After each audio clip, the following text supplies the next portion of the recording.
morning, students. Today we will do your remaining part of Russian Revolution.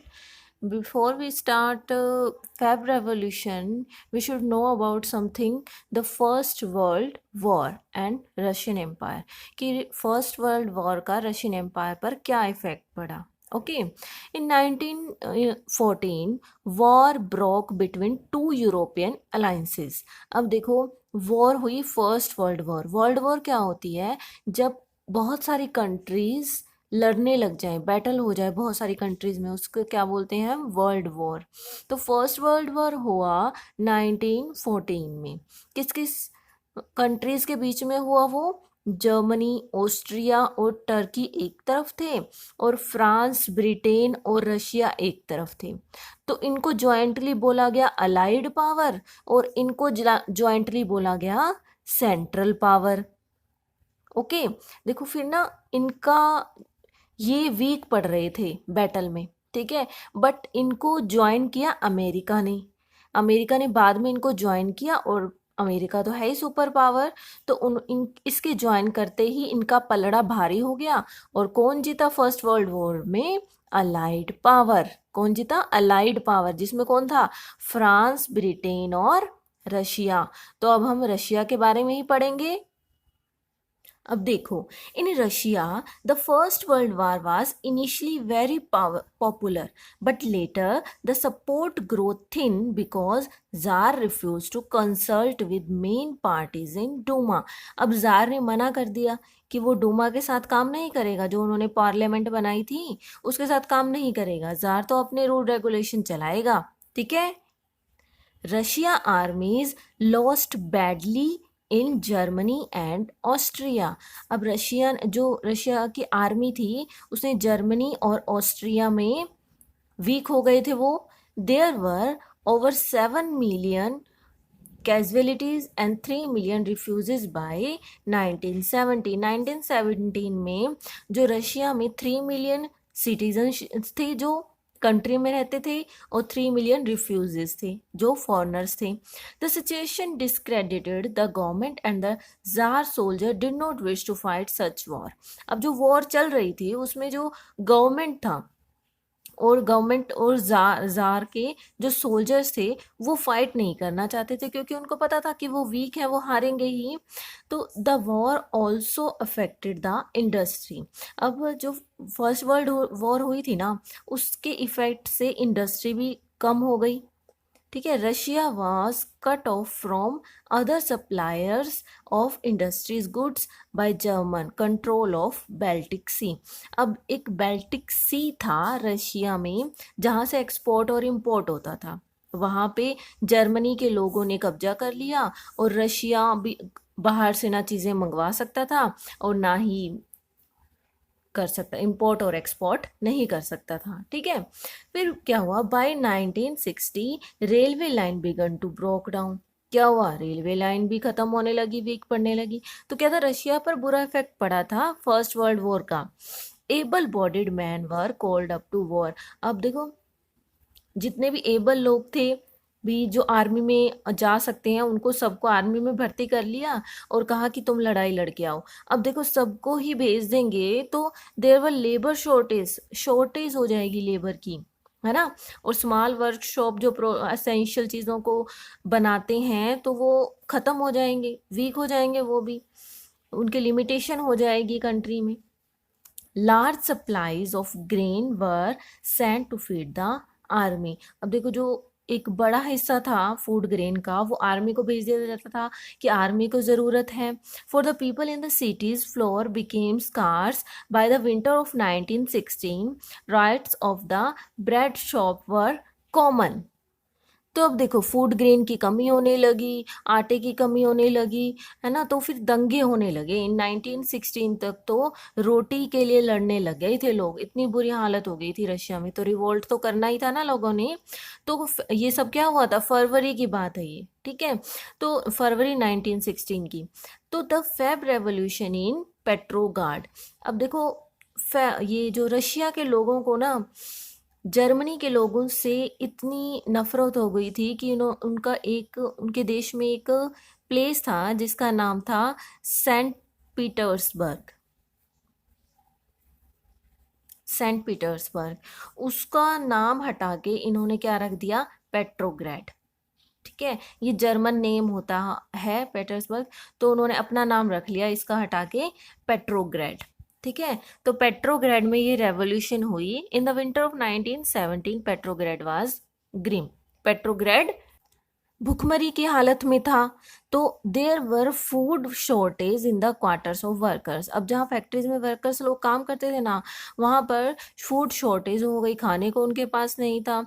तो 22 Feb a lockout took place of factory में लोग तो लगा नहीं था, जब कुछ था ही नहीं खाने को, लोग काम कैसे करेंगे।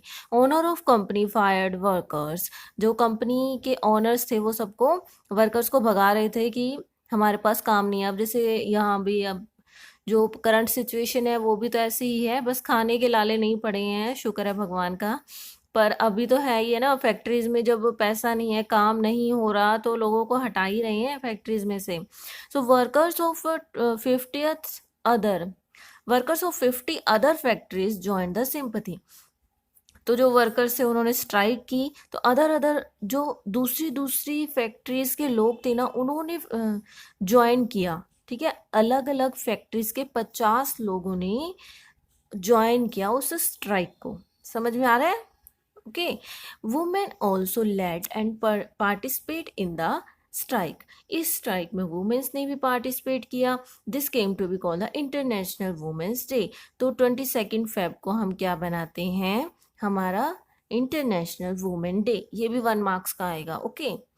As a fashionable quarters and official buildings were surrounded by workers. तो क्या हुआ, जो पॉलिटिकल एरिया था उनका, पॉलिटिकल बिल्डिंग्स थी, तो उनको सराउंड कर लिया, घेर लिया वर्कर्स ने स्ट्राइक करके। The government impose curfew, government ने कर्फ्यू लगा दिया। Demonstrated dispersed by the evening but come back on the 24th and 25th। The government called out the cavalry and police to keep eye on them.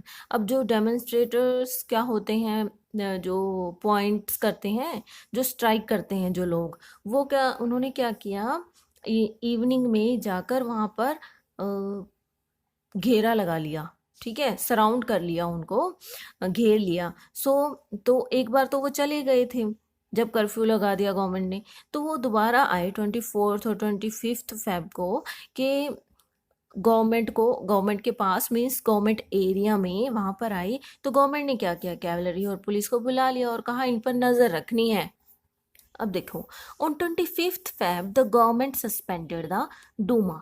अब government ने डूमा को भी suspend कर दिया। अब देखो, डूमा क्या था, पार्लियामेंट थी, है ना, तो उनको सस्पेंड कर दिया। On the next day demonstrators returned in force to strike. अब क्या किया, जो डूमा था उसको सस्पेंड कर दिया था, तो डेमोन्स्ट्रेटर थे वो कह रहे थे कि हमारे पास तो एक ही चीज़ थी डूमा, जिसके पास हम जाकर अपनी प्रॉब्लम बता सकते थे, लेकिन वो तुमने वो भी ख़त्म कर दिया। अब तो वो मतलब स्ट्राइक पर दोबारा उतर आए थे पूरी तरह से।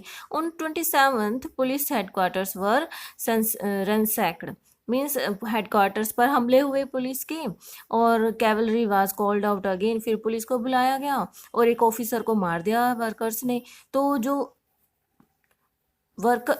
पुलिस थी, पुलिस ने भी सेगमेंट्स म्यूटिन्ड, मीन्स पुलिस ने भी वर्कर्स के साथ हाथ मिला लिया। वो कहने लगे तो हम सबको ही मार देंगे, और राजा का क्या, राजा तो फिर 100 लोगों को मार देगा। तो voting to join the striking workers gather to form a soviet और council, this was the Petrograd soviet. तो पुलिस ने भी वर्कर से हाथ मिला लिया और सब लोग इकट्ठे होकर स्ट्राइक करने लगे। The delegation went to meet tsar. अब जो प्रदर्शनकारी थे वो कहाँ गए, जार के पास मिलने। मिलिट्री कमांडर्स ने उसको समझाया, एडवाइस दी कि एब्डिकेट कर दे भी, अब तो करना पड़ेगा, तुझे रिजाइन करना पड़ेगा। On 2 March the tsar abdicated. Tsar ने रिजाइन दे दिया 2 मार्च को। Soviet leaders and Duma leaders formed a provisional government to run the country. अब क्या बनी, एक प्रोविजनल, जार को हटा दिया। देखो, फेब रेवोल्यूशन का क्या मतलब था कि किंग को हटाना। तो जार निकोलस सेकंड को, रशिया का जो किंग था, उसको हटा दिया 2 मार्च को, और प्रोविजनल गवर्नमेंट बना दी गई। ठीक है, तो इस रेवोल्यूशन के बाद कोई अच्छा इफेक्ट नहीं पड़ा। तभी तो अक्टूबर रेवोल्यूशन हुई ना। तो फेब रेवोल्यूशन के क्या क्या इफेक्ट पड़े अभी हम वो पढ़ेंगे। After Feb, effect of the Feb revolution, the restrictions on public meeting and association were removed. अब देखो ये रिमूव कर दिया गया, पब्लिक मीटिंग और एसोसिएशन भी वो खुले में कर सकते हैं, यूँ नहीं है कि वो इन पर रिस्ट्रिक्शन है, ठीक है। जो रिस्ट्रिक्शंस का वो हटा दी गई। Soviets were set up everywhere in Russian society. अब जो वर्कर्स ने अपने सोवियट्स बनाए थे ना, जो संगठन बनाए थे, वो हर जगह फैलने लगे रशिया के। In industrial area factory commits were formed which began questioning the way industrial run their factories। अब देखो वर्कर्स हैं, वो वर्कर्स ने तो अपने अकॉर्डिंग चलानी थी ना। अब वर्कर्स अब जो इंडस्ट्री से पूछ सकते थे कि कैसे चल रहा है तुम्हारा काम, क्या क्या रूल रेगुलेशन, कहाँ से क्या आ रहा है, तो ये क्वेश्चनिंग करने लगे। ट्रेड यूनियन बनने लगी। Soldier commits were formed in the army. और Vladimir Lenin presenting his April thesis. अब देखो लास्ट लेक्चर में मैंने आपको बोल्शेविक और मेंशेविक पढ़ाया था ना, तो उसमें बोल्शेविक के लीडर कौन थे? लेनिन। अब ये कह रहे थे कि जो मेंशेविक है ना वो ही सही थे, मीन्स बोल्शेविक और मेंशेविक इकट्ठे हो गए वो लोग, और वो कहने लगे कि जो पीसेंट्स में जो लैंड को डिस्ट्रीब्यूट कर दिया जाए, ठीक है। पहले लेनिन क्या कह रहा था कि ओनली पीसेंट्स थोड़ी हैं दुनिया में, ठीक है। तो अब वो कह रहा है कि हाँ ये सही बात है कि पीसेंट में अगर हम डिस्ट्रीब्यूट कर देंगे तो सोसाइटी अच्छे से चलेगी। उसने अपनी थीसिस में और क्या लिखा था कि नेशनल जो बैंक्स हैं वहाँ के सारे, उनको नेशनलाइज कर दिया जाए और जो वार है उसको ख़त्म कर दिया जाए। ओके, देन उसके बाद देखो जो गवर्नमेंट बनी थी, द प्रोविजनल गवर्नमेंट सा it's pro power declining and Bolshevik influence grow.